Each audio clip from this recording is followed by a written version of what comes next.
This is betrayal. Pure and simple betrayal. Brianna's voice, usually so smooth and controlled, cracked like a whip through the stale air of the break room.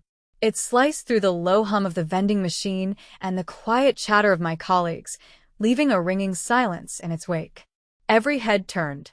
Every pair of eyes, some curious, some pitying, some gleaming with a thrill of office drama, was fixed on the scene unfolding by the coffee machine. In her hand, Brianna waved a piece of paper. My paper.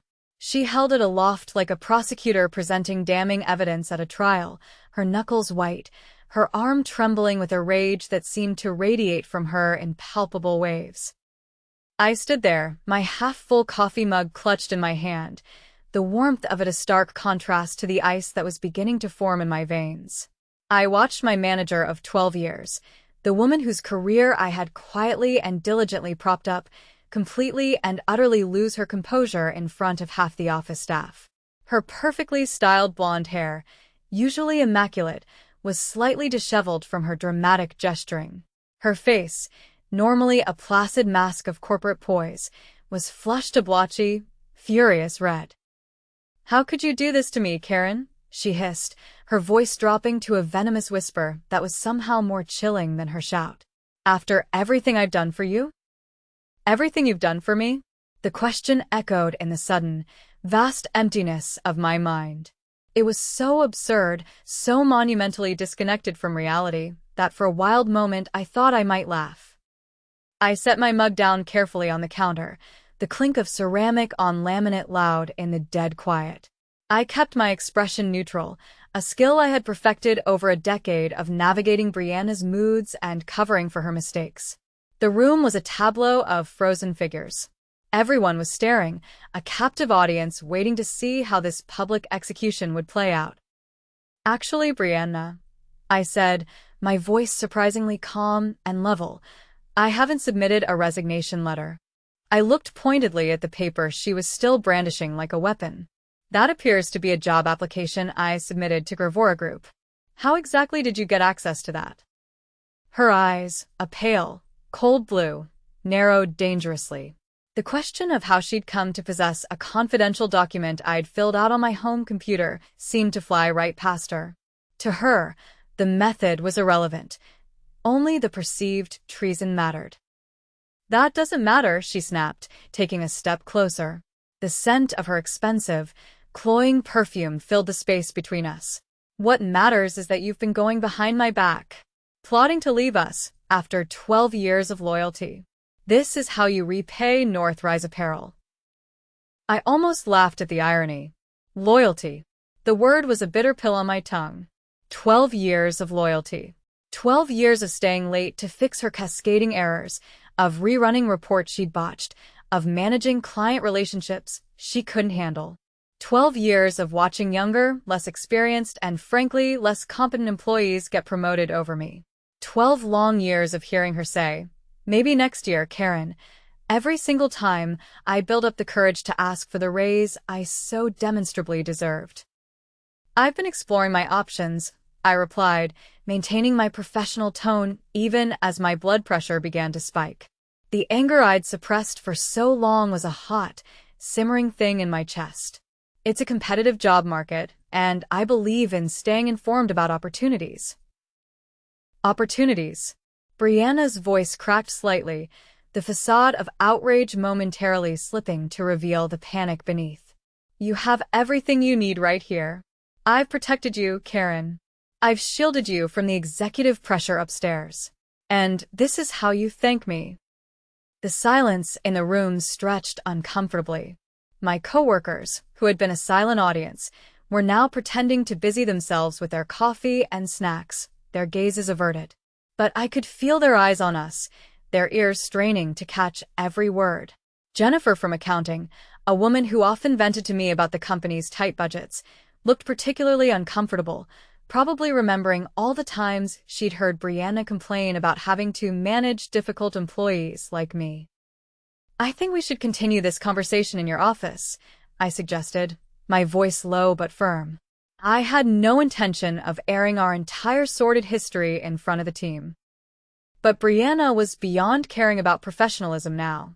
The mask had shattered, and the raw, desperate person underneath was on full display. No. I think everyone should hear this, she declared, her voice rising again, shrill and unsteady.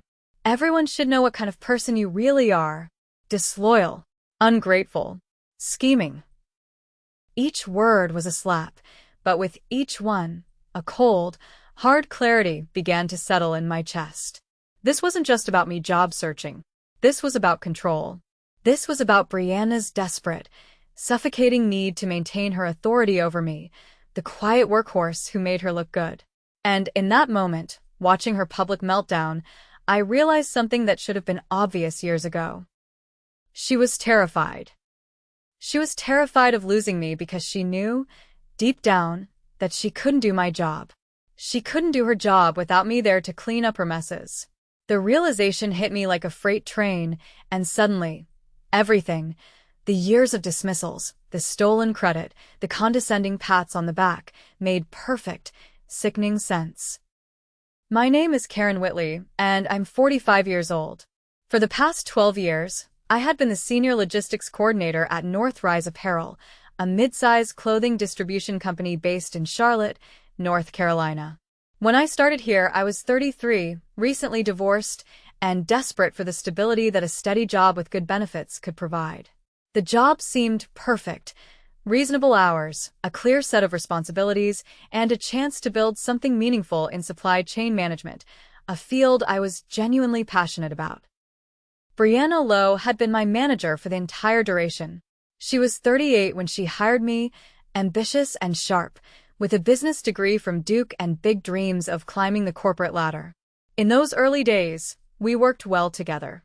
She appreciated my attention to detail and my preternatural ability to handle difficult vendor relationships, a talent she herself sorely lacked. I genuinely thought we were building something as a team. The first few years were good. I learned the industry, built rock-solid relationships with our key suppliers and transportation partners, and developed systems that streamlined our operations significantly, saving the company a small fortune in the process. Brianna, of course, took credit for most of these improvements during her performance reviews. I understood it was part of office politics. I was content to do the work and let her have the recognition, assuming that my contributions would eventually be acknowledged in a more tangible way. But somewhere around year 5, things started to shift. Brianna became more territorial, more controlling. She began micromanaging my client communications, insisting on being copied on every single email, a tedious and unnecessary step that only slowed things down. When I suggested process improvements, ideas that could save us time and money, she would listen politely, nod, and then weeks later, implement watered-down, clumsy versions of them, presenting them as her own ideas to upper management. The first time I asked for a raise was in my 6th year. I had just successfully negotiated a new contract with our largest supplier that saved the company nearly $200,000 annually. I scheduled a meeting with Brianna, prepared a detailed presentation outlining my contributions, and made my case.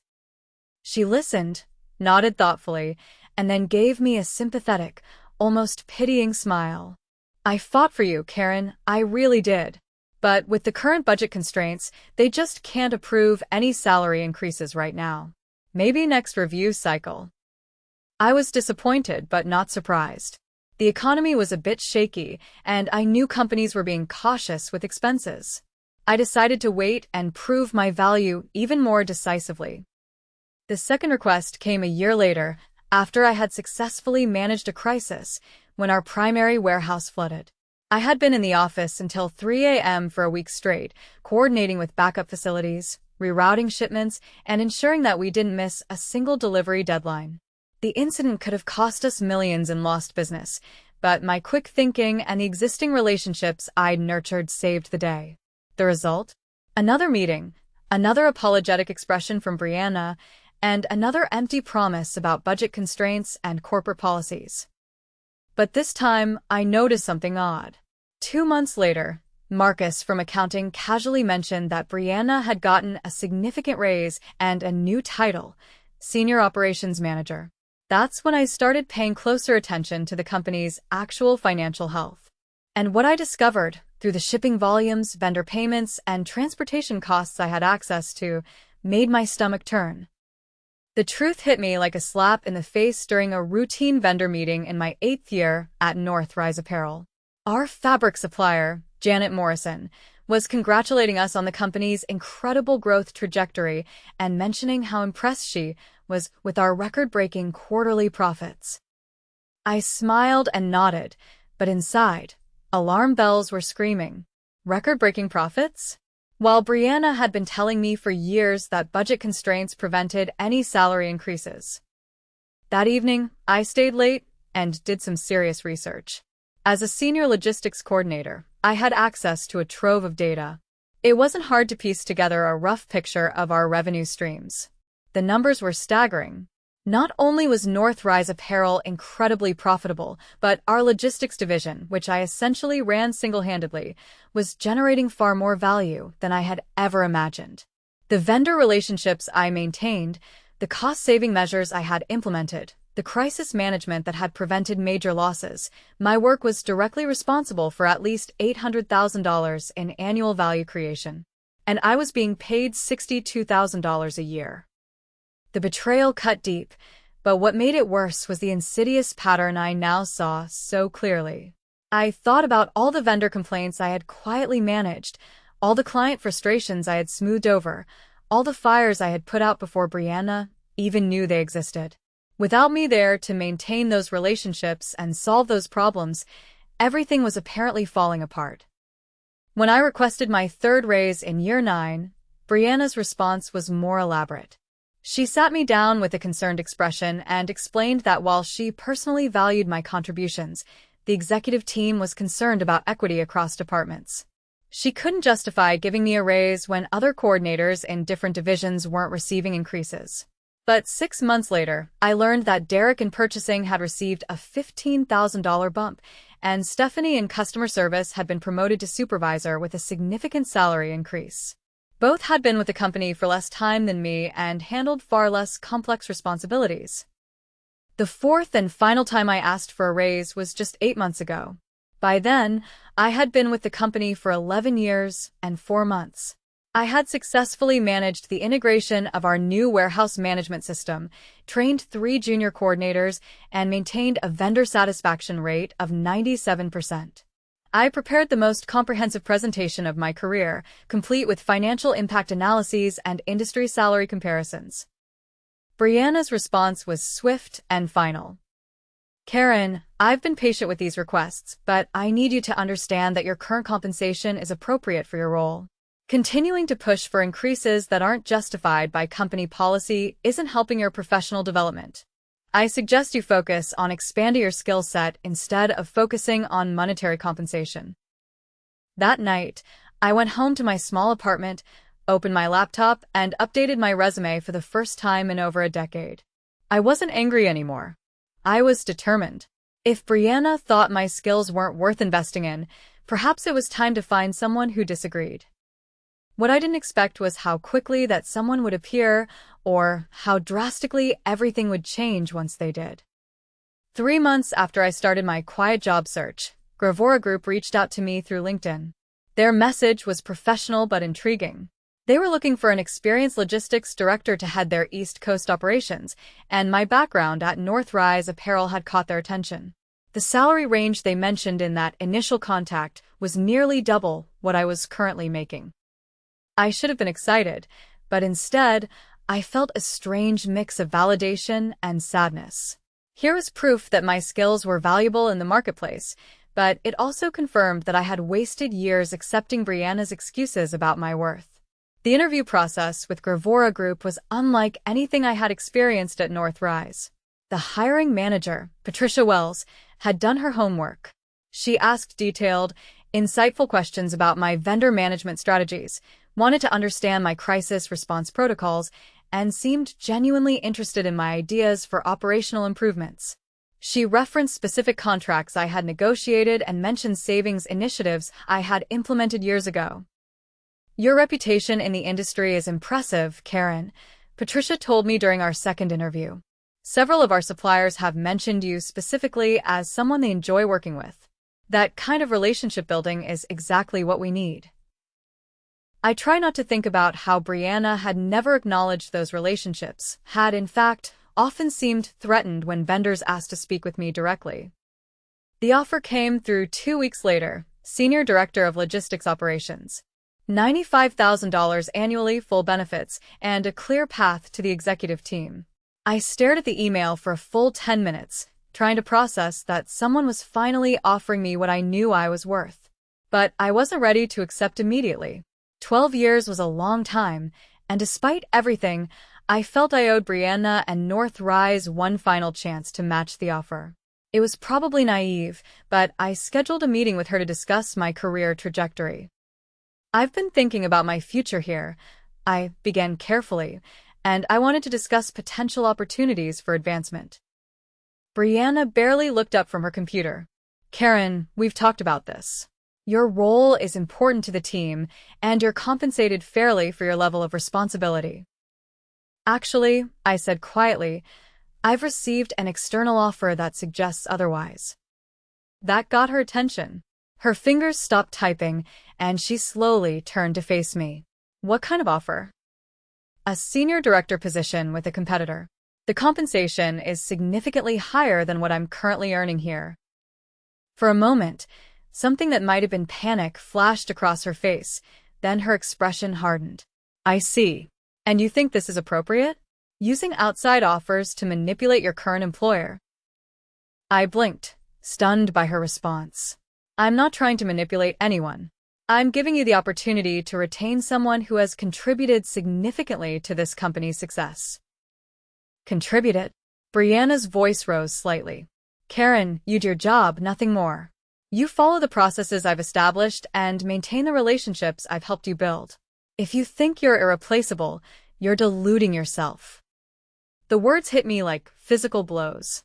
12 years of late nights, crisis management, and going above and beyond, and this was how she saw my contributions. I felt something inside me shift, a final acceptance that this relationship was beyond repair. I see, I said quietly. I appreciate your perspective. She must have sensed the change in my tone, because she leaned forward slightly. Look, I don't want to lose you over some recruiter's empty promises. These outside companies make big offers to steal talent, then cut people during the first restructuring. You're safe here, Karen. You have job security. Job security. At a salary that was apparently 60% below market rate, with a manager who saw me as easily replaceable. The irony was almost funny. I'll need to think about it, I told her. That evening, I called Patricia Wells and accepted Gravora Group's offer. What I discovered during my 2-week notice period at Gravora Group changed everything I thought I knew about the logistics industry. Patricia Wells introduced me to their existing client portfolio, and I was shocked to see how many companies were actively looking to switch from their current providers due to service issues. 3 names on their prospect list made my heart race: Coastal Manufacturing, Pinnacle Textiles, and Morrison Fabrics.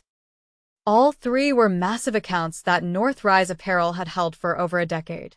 All 3 were apparently frustrated with their current service levels and looking for alternatives. These companies have expressed interest in switching, Patricia explained during my first week, but they've been hesitant because their current provider has established relationships and knows their specific requirements. We need someone who understands their operations intimately. I stared at the files, my mind racing.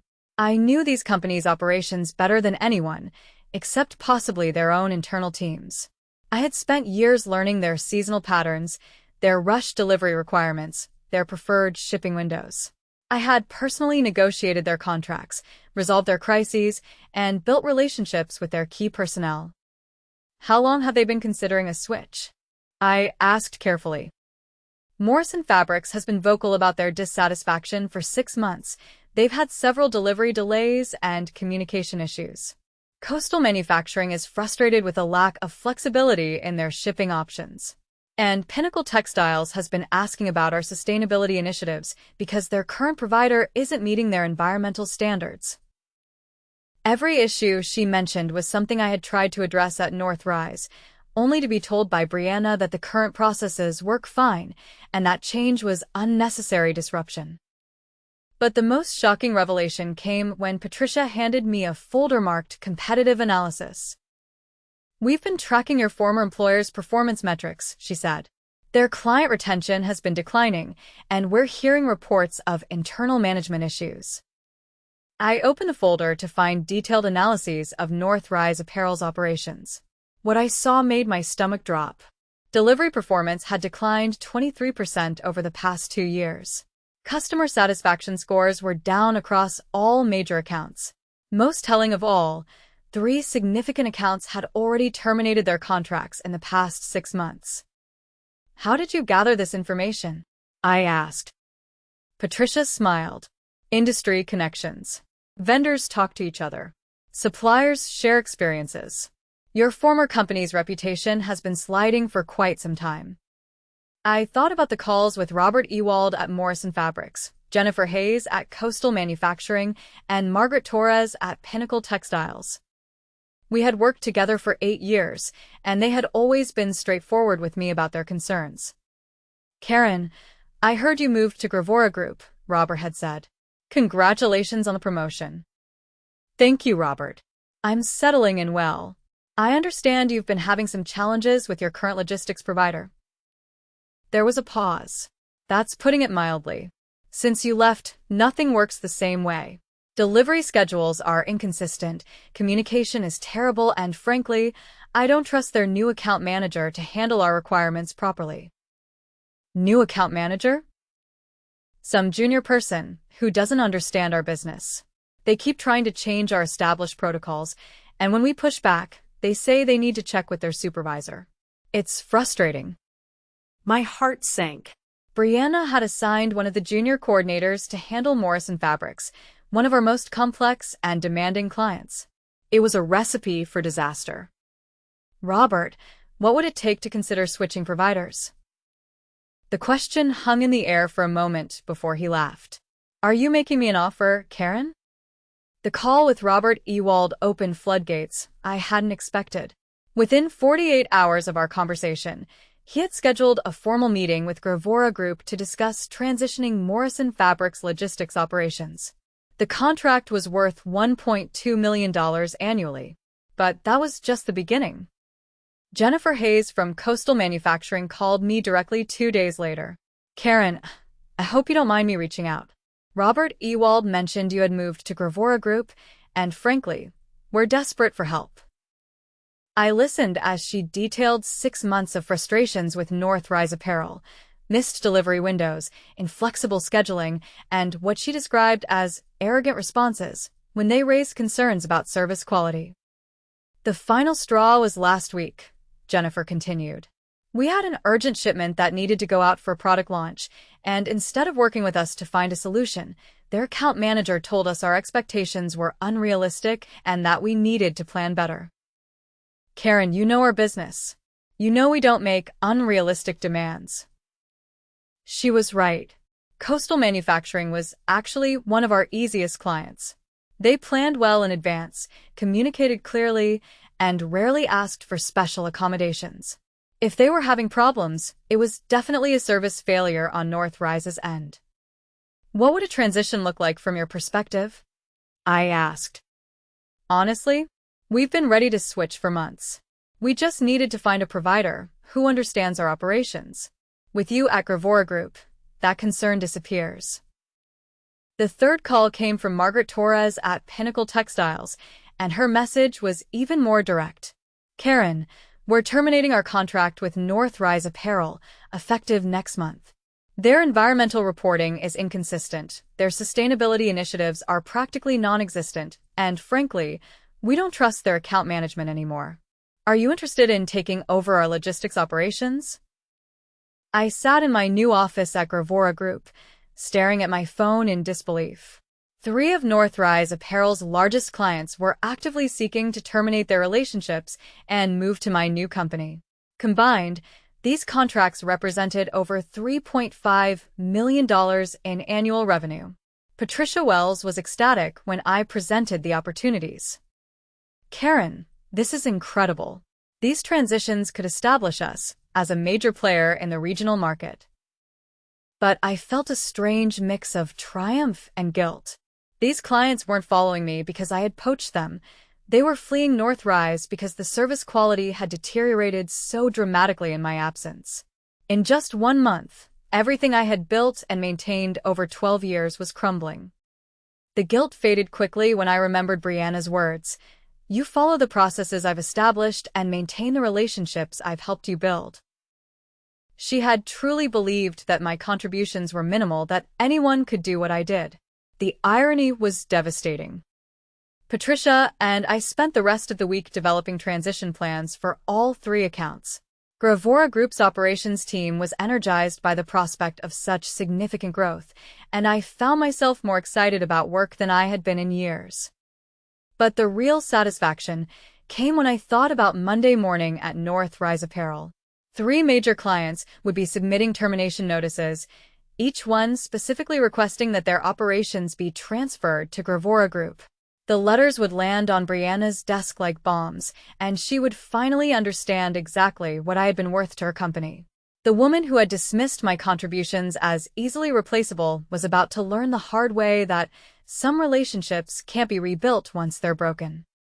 Monday morning at 9:15 a.m., 3 certified letters arrived at Northrise Apparel's corporate office. I knew this because Patricia Wells had coordinated the timing precisely.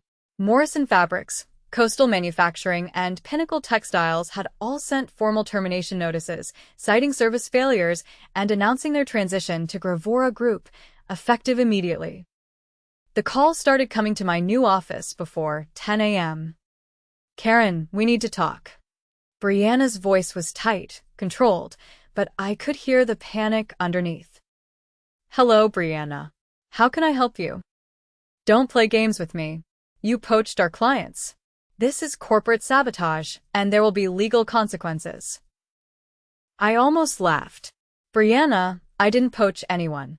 These companies contacted Gravora Group independently because they were dissatisfied with their current service provider. Perhaps you should examine why 3 major clients decided to terminate their relationships within a month of my departure. The silence stretched for nearly 30 seconds. When she spoke again, her voice was smaller, more desperate. These clients, they've been with us for years. We can fix whatever problems they're having. Can you talk to them? Convince them to give us another chance. The request was so audacious that I actually did laugh. You want me to convince clients to stay with a company that fired me for disloyalty? The company where my contributions were apparently minimal and easily replaceable? Karen, please. I made mistakes. We can work something out. I'm afraid that's not possible. My loyalty is with Gravora Group now. I hung up, feeling a satisfaction I hadn't expected. The woman who had dismissed me so casually was now begging for my help to save the very relationships she had claimed credit for building. By Wednesday, the full scope of the crisis at Northrise Apparel became clear. Patricia Wells had industry contacts who kept us informed about the chaos unfolding across town. The 3 client departures had triggered a massive revenue shortfall that sent shockwaves through the company's executive team. Combined, the lost contracts represented 32% of Northrise's annual logistics revenue. The immediate financial impact was devastating, but the long-term implications were even worse. Other clients were now questioning their relationships with Northrise. Word had spread quickly through the industry that their largest accounts were jumping ship, and smaller clients were suddenly paying closer attention to service issues they had previously overlooked. The executive team had called an emergency board meeting for Thursday. According to our sources, heads were going to roll. But the sweetest revenge came in the form of a phone call I received Wednesday afternoon. Miss Whitley? This is David Patterson from Northrise Apparel's executive team. I believe we may have made some errors in how we handled your departure. I recognized the name. He was the vice president of operations, Brianna's boss. I'm listening, Mr. Patterson. We'd like to offer you your position back with a significant salary increase and a promotion to director level. We recognize that we undervalued your contributions to the company. The offer was almost insulting in its desperation. Director level? the position I should have been promoted to years ago, and a salary that was probably still below what Gravora Group was paying me. I appreciate the offer, Mr. Patterson, but I'm very happy in my current role. Miss Whitley, please reconsider. We're prepared to be very flexible on compensation and responsibilities. I'm afraid my answer is final. When I hung up, I realized that this moment, being courted by the company that had dismissed my worth, represented the complete vindication of everything I had endured. The woman who had blocked my advancement for years was about to face the consequences of her poor judgment, and I wouldn't be there to save her. As I reflected on the revenge that had unfolded so naturally, I understood that sometimes the best payback comes not from elaborate schemes, but from simply allowing people to experience the full consequences of their actions when you're no longer there to shield them from the fallout.